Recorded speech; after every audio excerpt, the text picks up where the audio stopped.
Shalom Obracha, bienvenue pour la suite de la Suga de Mitzvot Aseh Shazman Grama. Aujourd'hui, on va étudier la Suga concernant les brachot. Est-ce que les femmes peuvent ou pas faire les brachot sur les mitzvot qu'elles sont elles-mêmes dispensées? La Gemara dans Kiddushin Lamed Aleph rapporte le Chidouche dans la halacha de Rabbi Hanina qui nous apprend que Gadol HaMetzuvé Ve'oseh, Mimi Sheno Metzuvé Ve'oseh, plus grand est celui qui fait les mitzvot par obligation que celui qui en était dispensé.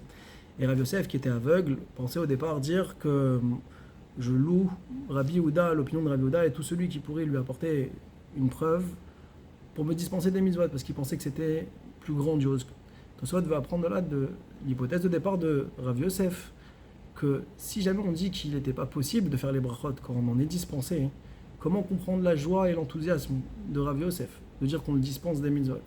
De là, il apprend que forcément, que même celui qui n'est pas tour des mitzvot, eh bien, il peut quand même faire la bracha, donc ou adin, pour les femmes, même si elles sont dispensées des mitzvot chez Azman Grama, eh bien, elles peuvent quand même faire les brachot.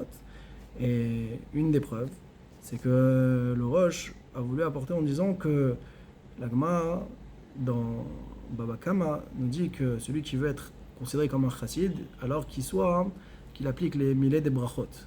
Le fait de baki dans les brachot, de bien réciter les brachot, ça c'est une notion de chassidut. Maintenant, comment il peut se réjouir s'il n'a pas cette vertu-là, Rav Yosef? Autre preuve que le Rosh a apporté est que par rapport à la Haggadah de Pesach, on a vu que Rav Yosef, d'accord, qui était aveugle, il récitait la Haggadah de Pesach, et la Gemara a posé la question, mais comment il peut réciter la Haggadah de Pesach et comment il pourrait acquitter les autres? On voit que la Gemara a mis le curseur que sur le fait d'acquitter les autres, mais par rapport à ce que lui-même fasse les brachot par rapport à lui-même, on n'a pas vu que la Gemara a objecté. Sur ça, le Rosh dit non, mais c'est pas une preuve, puisqu'on peut très bien dire que la Gemara a choisi la question la plus pertinente, mais qu'il resterait aussi la première question de savoir comment il a pu lui-même faire la bracha. Donc c'est pas une preuve. On a vu aussi le fait que tout ce qu'on peut dire, c'est que le Souma, lui, par rapport à la Haggadah de Pesach, alors il a quand même un chiyuv midei Rabbanan, même s'il n'est pas astreint de la mitzvah de Sipo et Tzat Mitzrayim.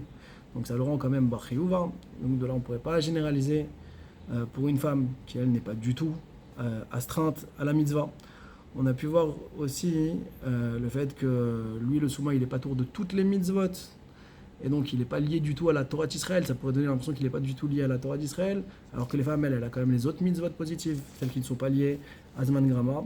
Il a rapporté à la fin le Rosh une dernière preuve de la Gemara dans Megillah Kav Gimel, où c'est marqué que tout le monde peut monter dans le minyan des Shiva, potentiellement même une femme, et faire les brachot. Au départ, on a voulu dire que la bracha de Birkat Torah, elle est par rapport au fait de pouvoir étudier la Torah.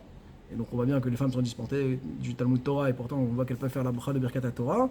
Sur ça, encore une fois, le Rosh, au nom de Rabbeinu Tam, rapporte que c'est pas une preuve du fait que cette bracha-là, elle n'a pas été instituée pour être au Sekba Torah, la mitzvah de Limud Torah, mais Mishum Gvodat Tzibur, principalement Chazak ou Baruch.